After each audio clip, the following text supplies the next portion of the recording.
Is Trump trying to tell us that everything he has been doing is because he has seen videos of Julius Malema chanting "kill the boer"? I'm not saying it's not important, but all I'm saying is you made our president travel from South Africa all the way to America in the White House for you to show him the person he knows very well.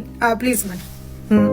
Personally, I think there are so many things that I saw that I was just like, "Aibo, now a cupcake in Genelela." But to be honest, guys, I'm very proud of him because he's a very connected person. He knows when to speak. Emotional intelligence, galo. Sometimes when you need things to be done, you must suck up to whoever must be sucked up to until you get what you want and then fuck off. To be honest, this is what I think our president or cupcake is actually doing, and I love it for him. I love it for us, man. I love it because he can control himself and his anger and his irritation. Although I did see him at some point rolling his eyes, go, "Kanti, like, me a generator." Are you not finishing with the talk? Because what the fuck? It's not. Apart from everything else, I loved how he went with Abu Rupeti and these other guys and gave them a chance to speak. Yes, they're friends, but that is strategy. I'm talking about a smart president who knows what he wants and will do anything to get what he wants. Whether it is licking your shoes for him to get what he wants, he will do so. Anyway, they spoke so well. Here and there, I will be making brief discussions about each of them and what they said and what I felt like the justice meant. But yeah, they tried, man. Right now, I can't wait to hear what the final conversation about this is. I don't have a plane to give you. Now, the South African president visited the White House. They presented the South African president with a bunch of pictures and photographs and headlines and videos. Looked like they were drafted up by a kindergarten, somebody out of a kindergarten school, right? They're claiming that Afrikaners are being slaughtered in South Africa, and the South African president went to the White House and defended this claim, letting the world know that there's nobody getting slaughtered in South Africa, and the people who die in South Africa are not one specific color of people, but the people who are getting killed in South Africa involves all races of people, right? So, after being presented with a few photographs and a few pieces of paper, looked like they were scrapped or cut out by a scissor somewhere, right? Then they showed him some graves, the same graves you see circling around on TikTok, alleging that they're graves of white Afrikaner South African farmers who were killed in South Africa. A baseless argument. Now, the South African president has no idea, neither does the authorities in South Africa. They have no idea where these graves are located at. Nobody knows where they're located at. They're photocrap shit, cooked up, chumped up bullshit.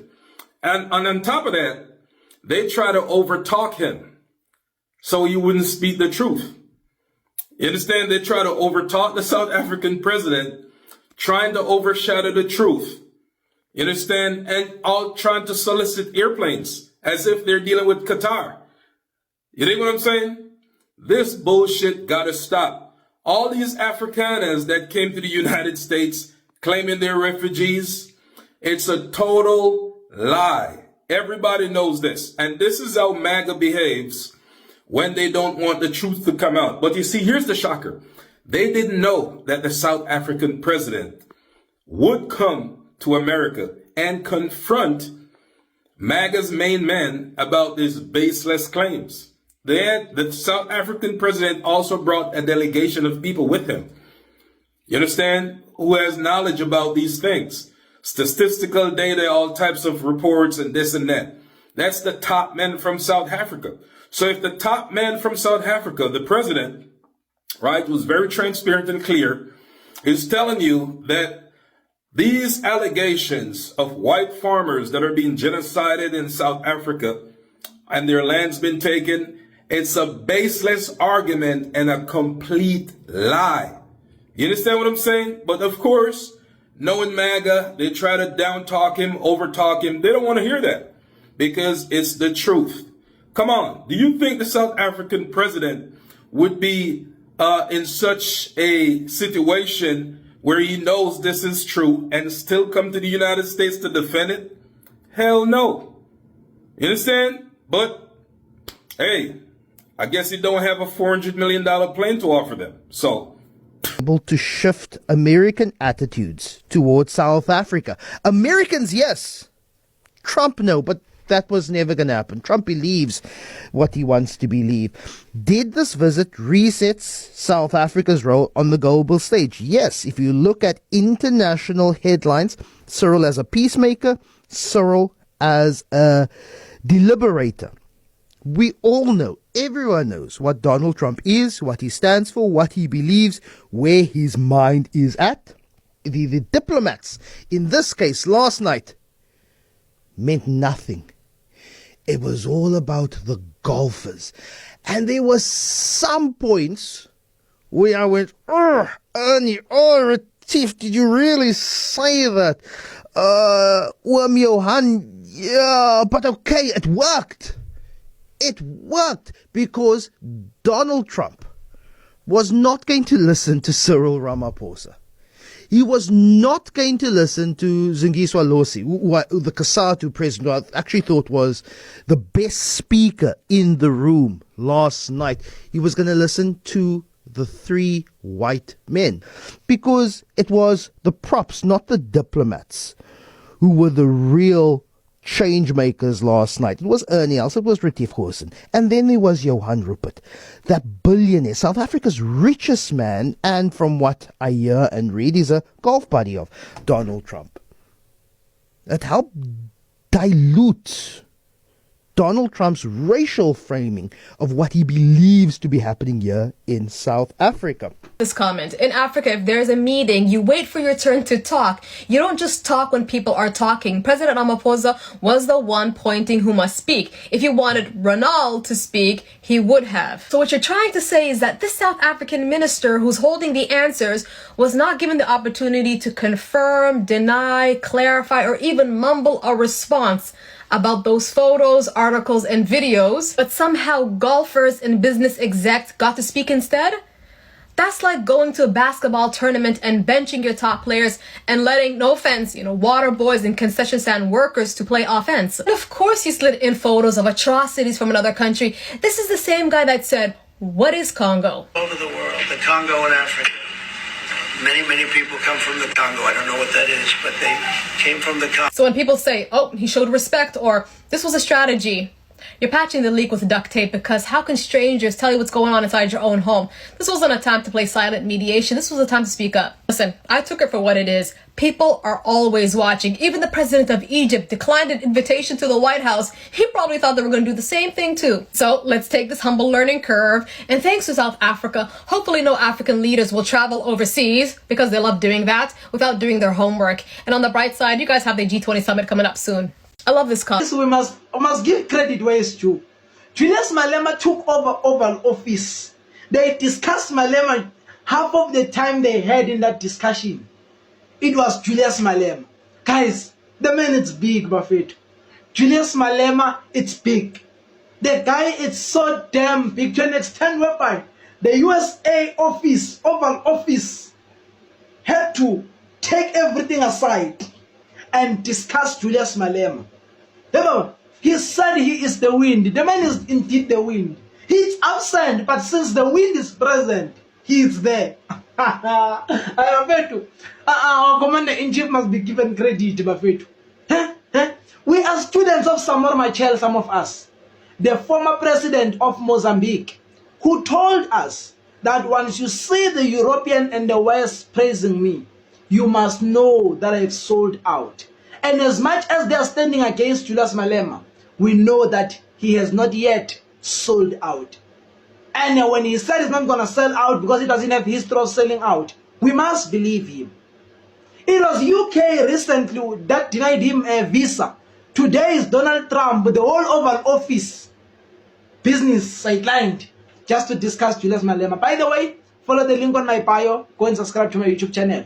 You think Trump is bad? Wait until you see how Julius treats the press. These crooks who are calling themselves journalists. You see, the problem here at home is that we are not that advanced with our journalists. Depends on How do you reassure the foreign investors? No, you must give me a chance to speak unless you want to have this interview with yourself. You are a small boy, you can't do anything. I didn't come here to... Come out, go out. Bastard! When Malema said this? America can never be welcomed here in South Africa, in the African continent, because we know when they come here, they are coming to check what more can we steal and finish off this continent. We were so happy when the Russian foreign minister came. He was at home here. This is home. You should have looked at all the comments everywhere in the social media.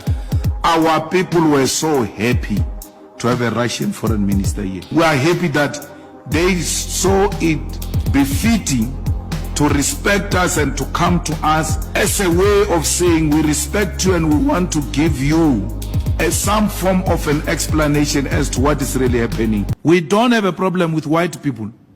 They are more than welcome. I'm even considering starting to do white people sports, cycling, things like that. And swimming. That one of swimming, it can be it can be a bit challenging. We have no problem with white people. Let's engage from a respectful point of view. Don't treat me like a boy. Don't address me like a boy. If you are giving the EFF money, means you must address me like a boy. You can take your money. We don't want it. Do you guys see this? The South African president, Cyril Ramaphosa, he gave his thoughts on the 49 Afrikaners that came to the U.S. Listen. It's a group of South Africans who are demonstrating that the changes and transformation that we are embarking upon here, they are not favorably disposed to it, and that's why they are running away. So as South Africans, we are resilient. We don't run away from our problems, and we shouldn't run away from our problems. And if you look at all national groups in our country, black and white, we've stayed in this country because it's our country and we must not run away from our problems. We must stay here and solve our problems. So when you run away, you're a coward. And that's a real cowardly act. And I expect every South African to stay here and we work together and we solve our problems. We've got the most beautiful country in the world, and I can bet you they will be back soon because there's no country like South Africa. Yeah. Thank you. What do you guys think about this?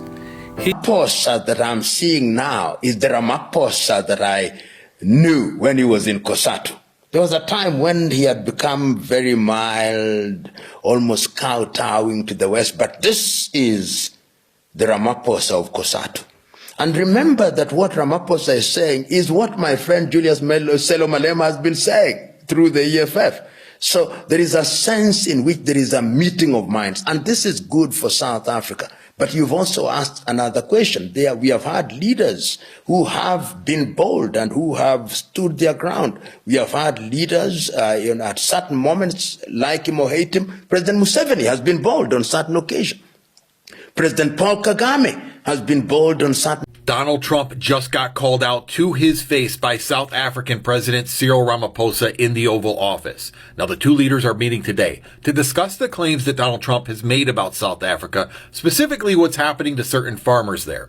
At one point, Donald Trump was asked, what would it take to convince you that these stories aren't true? And before Trump could respond, Ramaphosa jumped in and said this.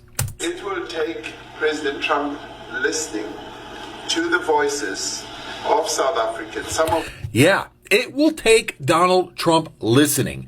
And that was the theme of this entire meeting. Donald Trump has been constantly trying to insist that these things are happening in South Africa. He has accused the president of being behind this. Sometimes he does it, and each time the South African president pushes back and he says, look, we need to have a dialogue. We need to have a talk. At one point, he invoked Nelson Mandela. He has been very calm about it, but taking subtle jabs like this, and I say that's well done. Cyril Ramaphosa, but there's one thing you cannot take away from him. He has mastered the art of emotional intelligence. Yesterday, he walked into the lion's den. He walked into the Oval Office, and many people expected the lion to pounce on him and devour him, but the man survived. He started the conversation by appreciating the relationship between the United States and South Africa. He also highlighted some of the economic partnerships they have. All of a sudden, President Trump decided to attack. He asked somebody to turn the lights down, and then they started rolling videos on the screen, which videos made it to the Oval Office. Most of them were about Julius Malema in his elements. Come on. Who doesn't know Julius Malema on the African continent? These were videos of him in his elements, either in Parliament, or the other one that actually made news was the video of him singing Kill the Boer at the stadium. Remember the last campaign event he had at the stadium? Yes, that video. Who didn't have that video on their phone? Come on. Our American people on social media thought, oh, President Trump cooked, he just brought out this video and the South African president was caught off guard. Come on, the South African president has equally suffered at the hands of Julius Malema. In fact, before the president traveled to the United States, Julius Malema warned him. He asked him not to go. He told him that the people in America, the presidents of the United States and his appointees, were not going to accord him with respect. That's what Julius Malema told him.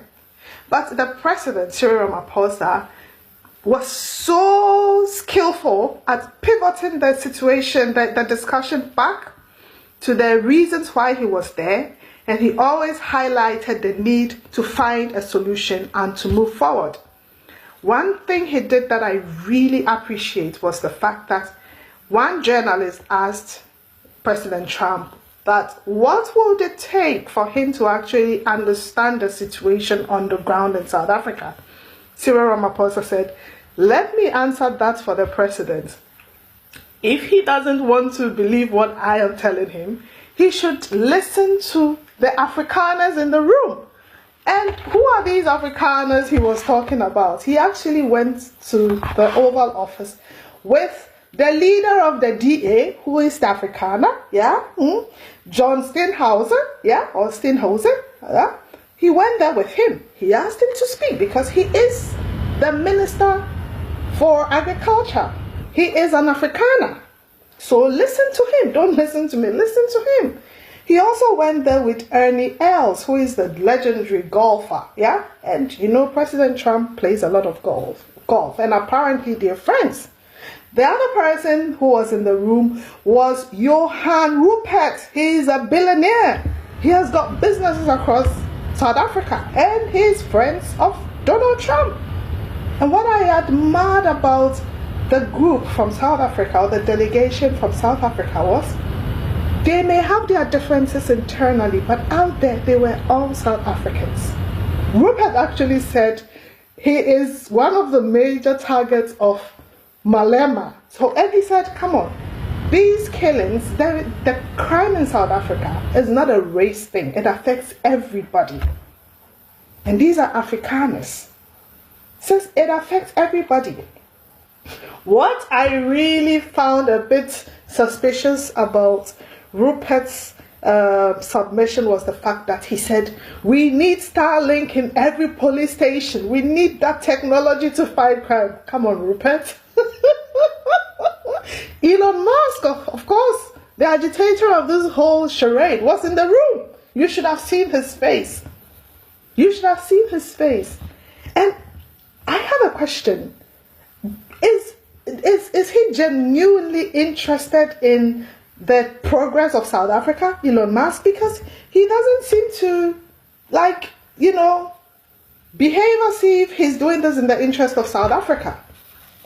The three Afrikaners who spoke all spoke as South Africans. They didn't speak as Afrikaners. And this is what I admired about the whole delegation. They went there together. Although they are friends of President Trump, they said, hey, we are South Africans. Rupert actually said, here's my South African passport.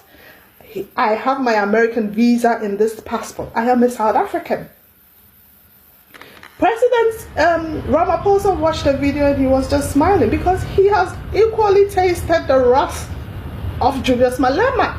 So this is not something they should really take serious in courts. President Trump later brought printouts of some news articles about killings in South Africa, and President Ramaphosa was like, okay, where from this? One of the sources was the New York Post. Come on, really, the New York Post. The New York Post. What I really appreciated and admired about the whole setting yesterday was the demeanor of the South African president, Cyril Ramaphosa. Listen, if you read Donald Trump and you understand him, you realize that you will not win if you decide to lock horns with him. Remember what happened to the Ukrainian President Zelensky? Remember what happened later to the president of El Salvador? If you go there with the demeanor that you want to defend and then lock horns, you will not win. Ramaphosa went there with facts, and he went there with people Trump actually trusts. He says, listen to them, don't listen to me if you want to. And this is what I admired about him. I've seen some commentaries where people are like, yes, the president was too soft, he didn't stand on business and all. Imagine if he decided to lock horns with President Trump. I believe he would have been on his way back to South Africa on the next flight. And he would have come out of that meeting embarrassed. But they actually had a follow-up meeting. This particular meeting was a similar setup to that of Zelensky. So President Trump was there, his vice president, his appointees, the media. So imagine being embarrassed in front of the media and the whole world. No, Ramaphosa wouldn't fall for that. And we should appreciate this. What do you think? Let me know in the comments. Ramaphosa can go and explain all those things there. No one will listen to him. Mandela tried to tell George Bush there are no weapons of mass destruction in Iraq. Thabo Mbeki tried to convince the leadership of America that there are no weapons of mass destruction. South Africa even released special envoys to Iraq to go and check those weapons of mass destruction. There was nothing. They told America, brought all manner of evidence. America never listened to them. Because the U.S. be having their own agenda, and the U.S. believes they're the big brother of every country, bro. So come on now, y'all know how big brothers act. They ain't gonna listen to y'all. Y'all small fish. I used to think Donald Trump was just pure evil.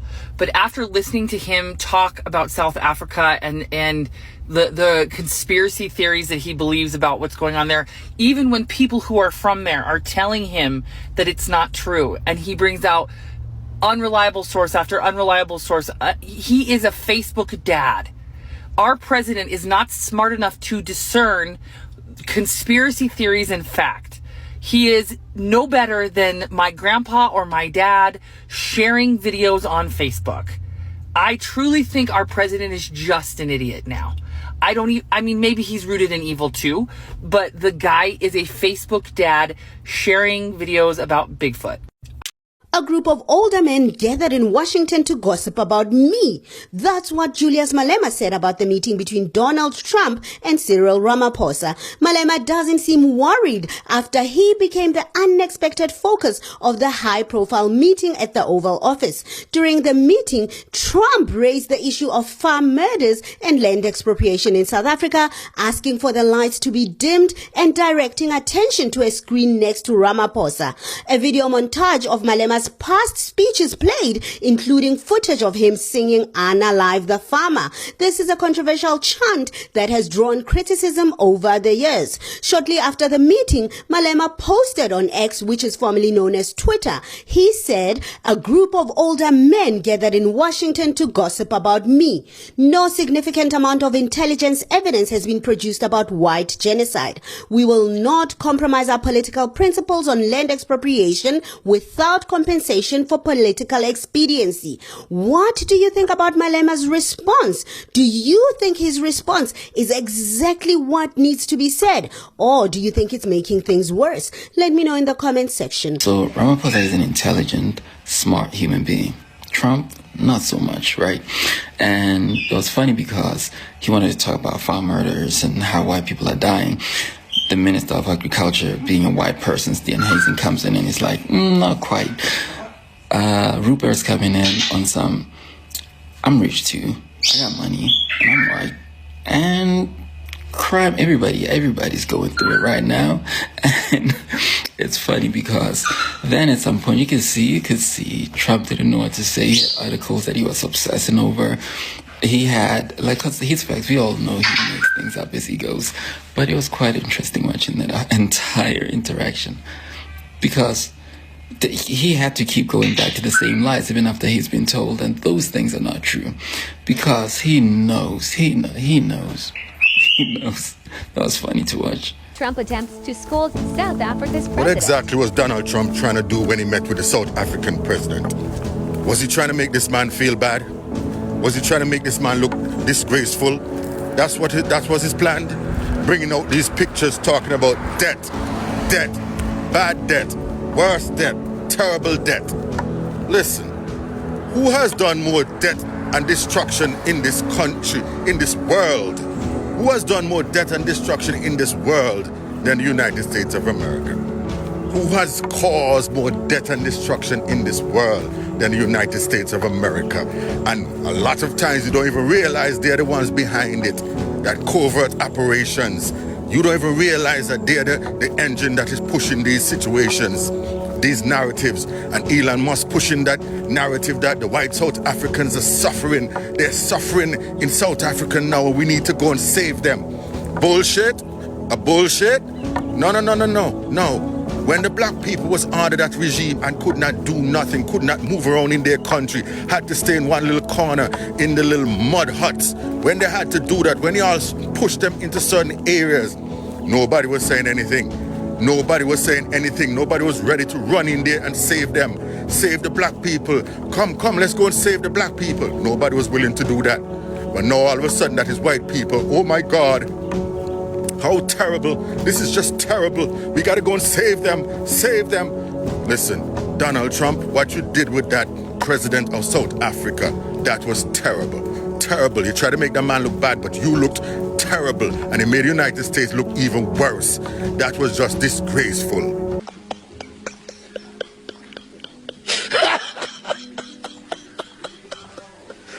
President Cyril Ramaphosa upaletse go araba a simple question. When are you arresting Julius Malema, a whole president of a nation? Phela Ramaphosa ka nako ya apartheid nalteng. He is one of the freedom fighters mo South Africa. Pina tsele tsa bo kill the boer, kill the farmer. Wa tsebo rwa di opeliwa. Ke pina tsa struggle. Marapalla go araba a simple question. One day Julius Malema yonna president ya mo South Africa. And re ka se mo vote, look at tsenya ka nkane. Like if ever bare the white farmer they bolaiwa mo South Africa. Yo, Julius Malema sent that chair to America. You are not fooling me, brother. Julius, you are not fooling me, brother. I see you. Now, I know I joke a lot on this thing, but think about the timeline. Everybody was all over Twitter talking about that chant that Julius Malema did at the EFF rally. Then you know who was mad about it, and they said he was calling for genocide and all these things. Then no longer than a week later, we in Alabama fighting, smacking people with a chair. Now, if you remember, right before the fight, there was a sister that was doing a ceremony for the ancestors. And I think we channeled some. I'm just saying, that chair looked like it had the spirit of Ubuntu. The way he was smacking people with that chair, that was payback for apartheid. The way that chair was knocking people's lights out, it's definitely been through load shedding. The only thing that got to me, outside of everything that has happened with the media, the only thing that got to me in all of this is Latoya's laugh between President Trump and Ramaphosa, the president of South Africa. So Donald Trump say that he's gonna cut all the aid, okay, to South African, because South African are treating bad white South Africans. They're taking out their lands, okay? And then the president of South Africa clap back and says to Donald Trump, hey, you know what happened in South Africa, it will stay in South Africa, and South Africa is our land, okay? And he said, you know what, you can keep all your head, we don't even need it, but you'll not tell us what to do. And he even say, you know what, America used to have Indian, but you guys kick out Indians, and today you want to tell us what to do? It will never happen. Yo, South African. Because Donald Trump wants you in America. Why? Second? My friend, I will miss you. Where's he going, Big Show? America. Who wants them there? Donald Trump. I don't know. Referring to the EFF and the MK parties, our beloved Minister of Agriculture, Steenhuisen, said, "Those are small parties. They don't represent South Africa." Trump said, "That's a stadium with 100,000 people calling for genocide." Yep.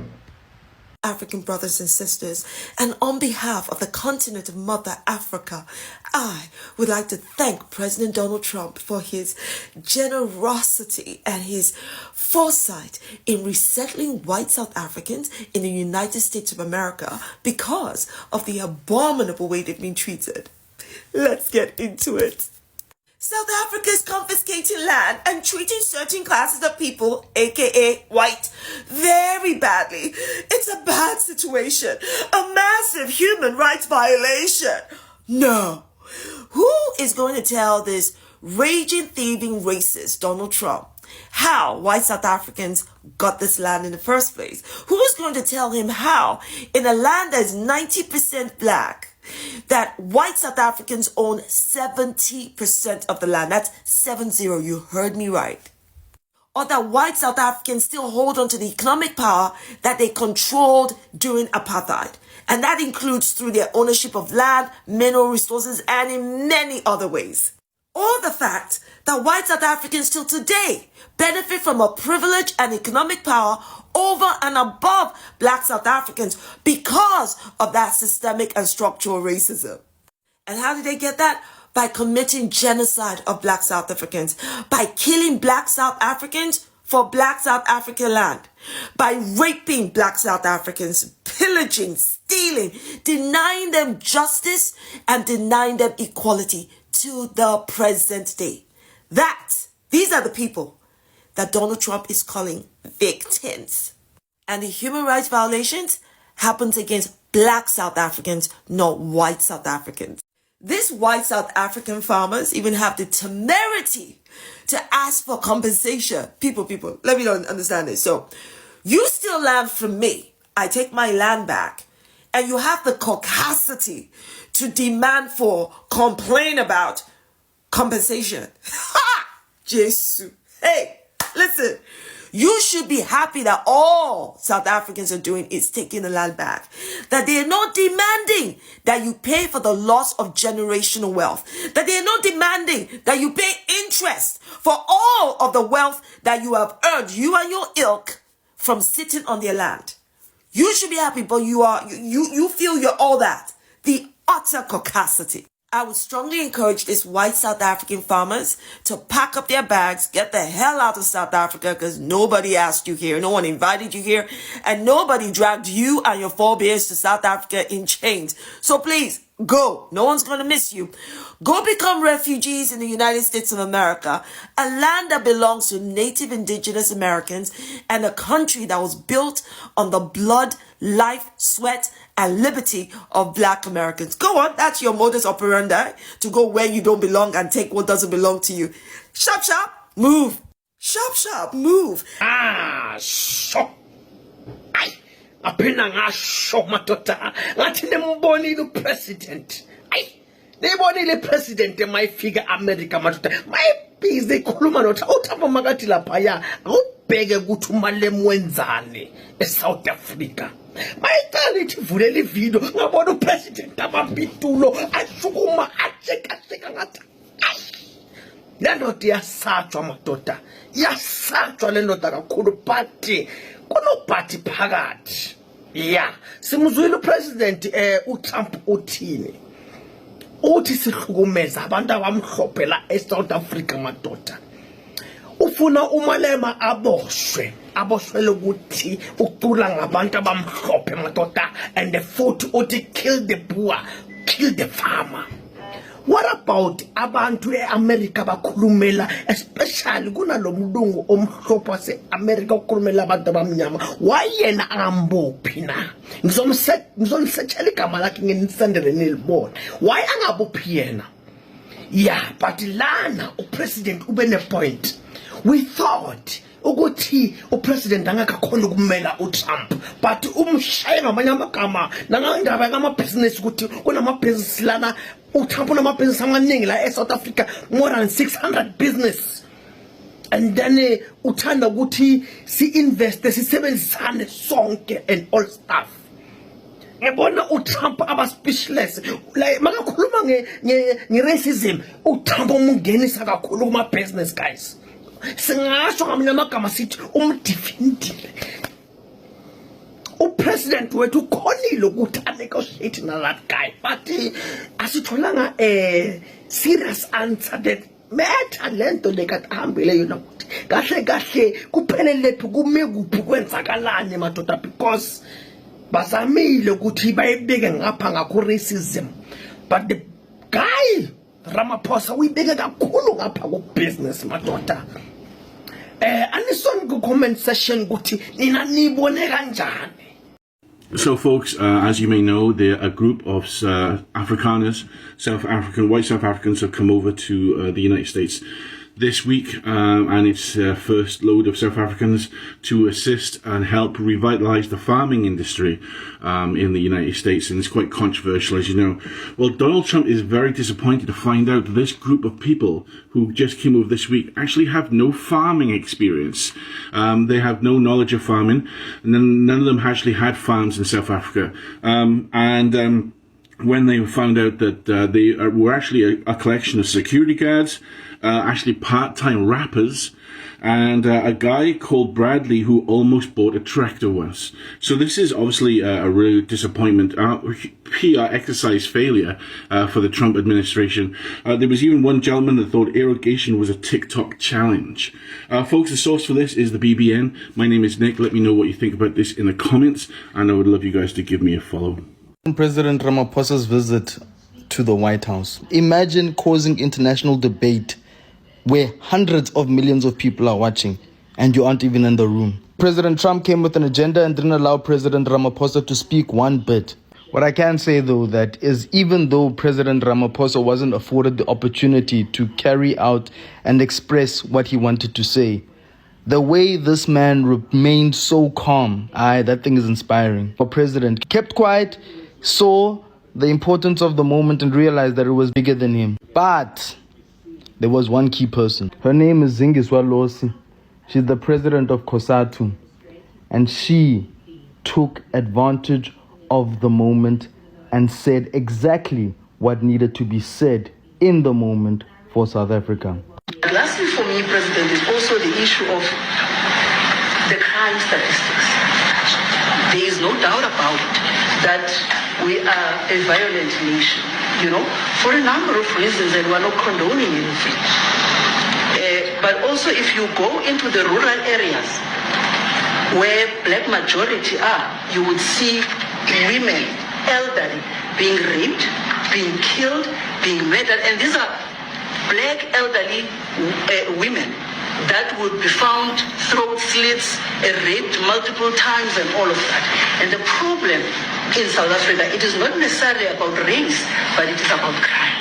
And we think that we are here to say, how do we, both nations, work together to reset, to really talk about investment, but also help us in how we can have the technology and everything that is needed, President, to really address the levels of crime that we have in our country. Zingiswa anchored it in what it was supposed to be about, and I think she really concluded well.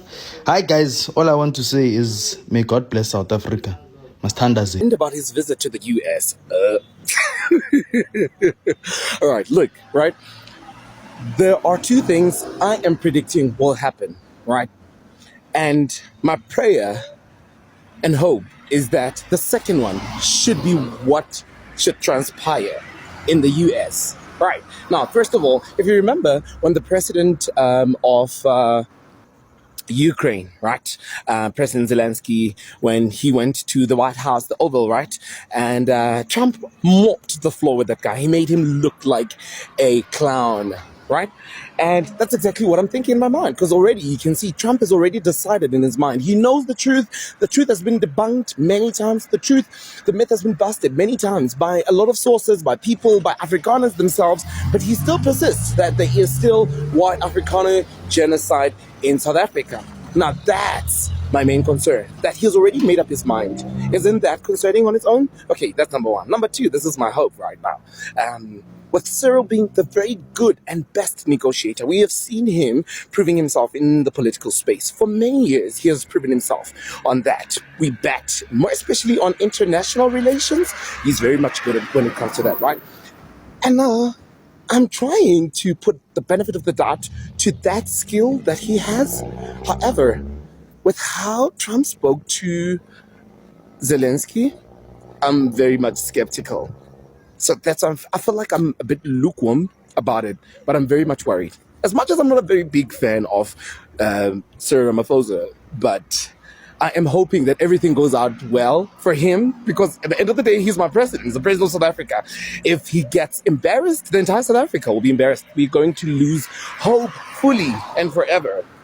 But if he wins it, this is going to be a very big victory for us. If he manages to calm down the whole situation and everything, it means it's going to be a very huge victory for us as South Africa. Let's see what's going to happen. Afrikaners say they're not leaving South Africa. They say South Africa is an indigenous land for them. They recognize that their descendants came from Europe, but they became Afrikaners by being settled in South Africa. Solidarity Movement, which AfriForum is part of, says that while some Afrikaners want to leave, being refugees in the US is not an option for them. Solidarity leader Flip Buys says their goal is to solve South Africa's problems within the country. I am a journalist from South Africa, currently living in South Korea, and I bring you news from South Africa and all over the world. The movement says that the ANC's reckless policies is what led to the alienation of Donald Trump. Trump's administration announced plans to resettle Afrikaner farmers as U.S. refugees and to cut financial aid in South Africa. But AfriForum says that it wasn't their doing. They claim that they never pushed for sanctions, nor did they spread false information about land grabs. They emphasize that Afrikaners are not just a racial or language group, but a self-defined cultural community with deep roots in Africa. They say their language and traditions are indigenous to the continent. The Afrikaners say they are thankful to Trump for recognizing the discrimination they say they are experiencing under South African legislation. But they insist, despite their frustrations with the government, they love this country and they are staying to fight for their future. What do you think about these statements from the political parties that represent Afrikaners in South Africa? Let me know. You can't make this shit up. Anybody know who this is? His name is Carl Kleinhaus. He happens to be one of the first South Africaners to arrive to the U.S., courtesy of Donald Trump and your tax dollar. Why is he one of the ones that stick out the most? Because while the narrative is they were in fear of their lives and facing poverty in their homeland of South Africa, He's one of the ones that got here and now revealing the truth. Or at least the truth is revealing him. Because Mr. Kleinhaus wasn't facing poverty or struggle or fear of his life. Mr. Kleinhaus is owner of his own mining company in South Africa. Mr. Kleinhaus is leaving a 5-bedroom mansion. Home in South Africa. 5-bedroom home in South Africa. Where he says he left his home, his job, his cars, his dogs, and even his mother. Just grabbed his kids and left. So basically he ran away from his responsibilities, like mortgage and bills. But most importantly, Mr. Kleinhaus is a white supremacist in Africa who has long posted anti-Semitic things about Jews and, of course, his love for Trump. And he goes on to post his racist ideology against Muslims and so on. Oh, yeah, and once again, his love for Trump. Anybody ever notice how those two seem to go hand in hand with the one president of the history of the United States, Donald Trump? No other president has ever had this white supremacist groups come fully and completely backing and supporting him. And he welcomes them. So there you have it, MAGA. And still, cricket sounds from you. The more and more all Donald Trump embarrasses and brings shame to this country and you, the more you either show support of what he did by making excuses or cricket sounds. So not only has Mr. Kleinhaus fully admitted that the murder rate of white farmers in South Africa is low, like non-existent, meaning that whole story that they're telling that, oh, Lord, we're afraid of our lives, is horseshit. He's heard stories of people being shot and killed, farmers like him being shot and killed before. But the reasons why they are trying to get here to America so soon is because of the end of apartheid, meaning that their land is now up for grabs because it's land that they stole from Afrikaners. Now the land becomes worthless. You get it? They're all trying to flee Africa because they think their land will become, there goes the neighborhood. Now our property value is going to drop. Yeah, white supremacy. White Afrikaner here. I live in rural South Africa. So I just want to tell you that this is true. And it gets much worse. They eat us. Like Donald said, the dogs and the cats. The blacks eat the whites. I only have one leg left. So you need our backing. Like, we'll come together, bro. I'll bring the boxes, the tape. I'll get some guys to come help. You know, we'll make a day of it. I'll fucking gladly pack your shit.